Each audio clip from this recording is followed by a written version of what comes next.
Dans un contexte international tendu, l'État français affiche une volonté d'accélérer la conquête de la souveraineté numérique. Vivatech 2025 met le sujet au cœur des débats. Il y a une volonté européenne de reprendre la main sur l'IA, le cloud, les logiciels. Protection des données, open source, cadre juridique affirmé. Rapport du SIGREF récent, la dépendance aux acteurs américains du cloud, ça a un coût annuel, 265 milliards d'euros au niveau de l'Europe. Et pourtant, les administrations publiques restent dépendantes de fournisseurs américains de cloud et de logiciels. La monarchie puis la République ont légitimé la souveraineté. Internet, le big data, l'IA, elles complètent la libre circulation des personnes et des biens par les échanges virtuels.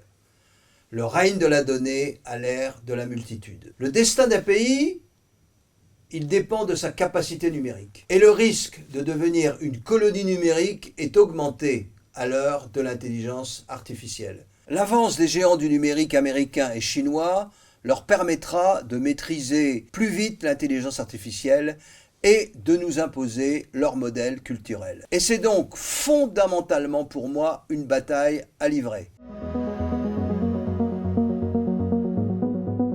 En 1973, Louis Pouzin place la France au premier rang mondial dans les réseaux de télécommunications. Il invente le réseau Cyclade.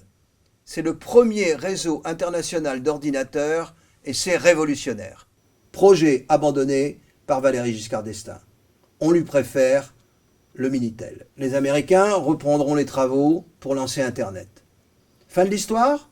Non. Mon ami Pouzin promeut RINA, un réseau plus sécurisé, plus rapide pour contrer l'hégémonie américaine. Le monopole américain n'est pas justifié. Et ce sont des vérités qui nous rattrapent dans le contexte nouveau de fortes tensions géopolitiques.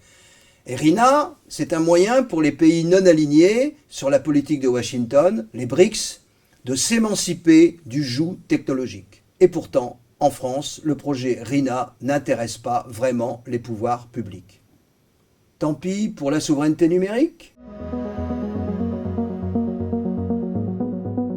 L'intelligence artificielle est un levier de puissance et un vecteur de dépendance. La souveraineté numérique, c'est la capacité des États à développer, maîtriser et réguler les technologies. Sans IA souveraine, il n'y a pas de souveraineté numérique. L'intelligence artificielle, elle est gourmande en données.